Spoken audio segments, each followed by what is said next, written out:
Thank you, Tom, for inviting me to this forum, and thank Bob Hensley, who just walked in. Thank you for your kind endorsement. I'd also like to thank Maura and wish her a healthy recovery from her back surgery. She's not here tonight, but I thank her also for her kind endorsement. 2.5 months ago, I went down to D.C. to talk to the NRCC down in Washington about the prospect of running for Congress for the seat. The very first thing that they asked me, why do you want to run for the seat? Simple enough question. You have to be able to answer that. Why do you, Mark Greenberg, want to run for the seat? And I had already explained what I did. 35 years ago, I went to Cornell. I had a classics education, Greek and Latin. And upon graduation, I went to the real estate business. As a matter of fact, I own 35 Hop Meadow in this very town. Some of you people know that. And I hope to do something very spectacular with that, which is in keeping with the town's character. And hopefully that will create jobs and create opportunity for this town and tax revenue. But back to the point, why am I running for this congressional seat? This was the question that they asked me. 5 nice gentlemen, a nice lady, and I answered them. I have to do it. I have no choice. I must do this. I have 4 children, 7, 5, 3, and my first boy, 6 months old.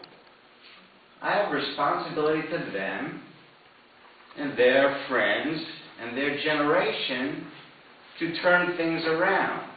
Because the way things are going now, they're not going to be growing up in the same environment that I grew up in.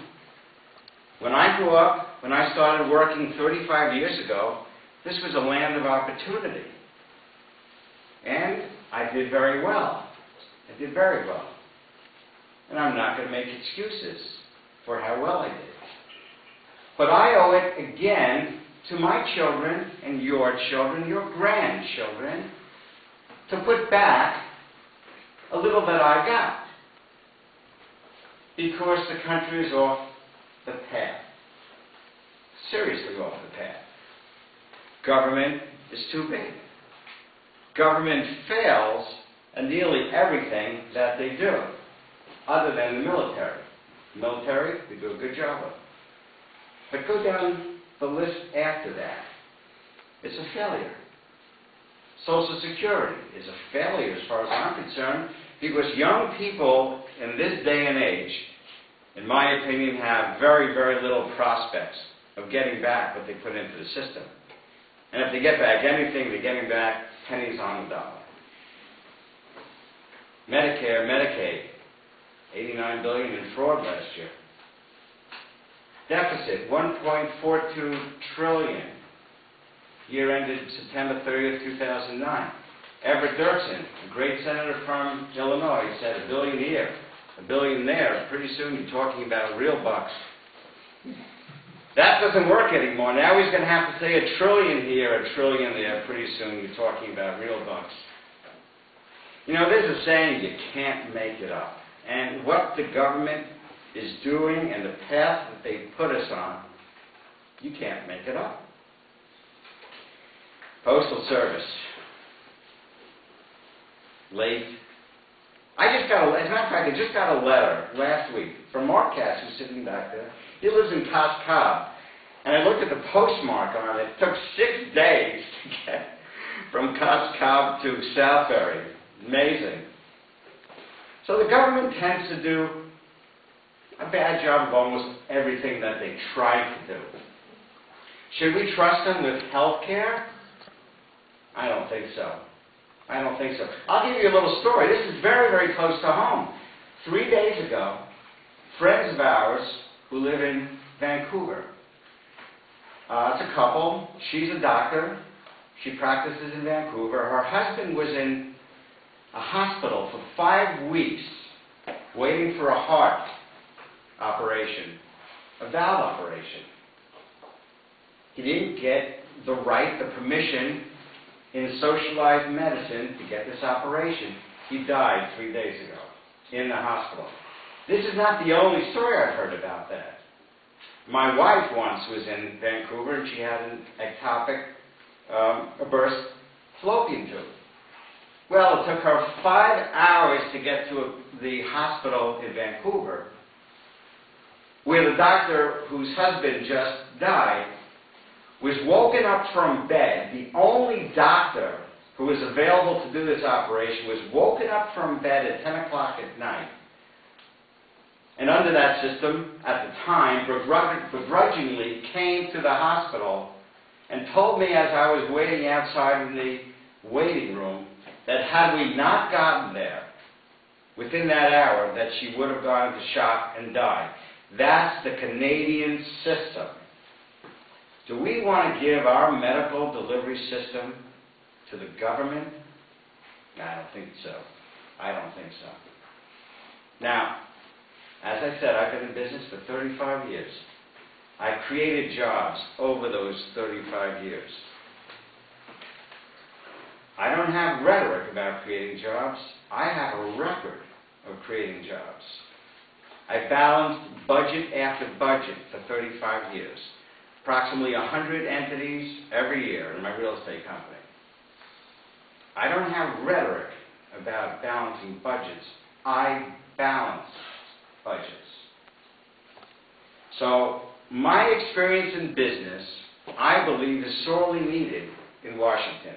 I think we have too few people with my background and too many people who are what I call the inside politics guys. The guys who are down there to serve themselves. They have made this government the government of the insiders, for the insiders, and by the insiders. I don't think that's the expression that I learned. Of the people, by the people, for the people, we the people. This is the critical saying, we the people. And our government has gone far afield from that concept. I want to bring back citizen government down to Washington. People like you and me. People who work on the streets at Hot Meadow Street, Main Street. We want to have people who have business experience who are people like you and me. Now, last week, I vowed that I would not take any pension. I would not take any special health care program. I would not take any of the perks of offices that these congresspeople routinely take. Because I believe it's a citizen, it's a privilege and an honor for citizens of this country to give back to this country and to serve this country. It's citizen government. It's not professional government. It's not insider government. So I think I bring a fresh perspective and a pure perspective to this process. I'm doing it for the purest of reasons. I'm doing it to save this generation of young people who have been cheated by our government, our big government who's taken over everything. I'm going to go down and I'm going to suggest capital gains tax. I'm going to go down and suggest marginal reductions in income taxes. Complete elimination of the estate tax, which, by the way, as you probably know, if you're going to die, die this year, because next year you're screwed again. Oh, you can't make it up. You can't make it up. That's the saying. And I feel like I have to do it. One of the slogans that I live by, if not me, who? If not now, when? The time is now. I have to do it now. That's why I'm running. Now, you might ask me, can I win? Well, I don't do anything to lose, first of all. But second of all, yes, I can win because I have the right values. I have the right ideals, the right morality. I believe still in family values. I believe that I should read a book to my kid at night. Kids. I believe I should teach them how to put together a proper sentence. Subject, verb, predicate.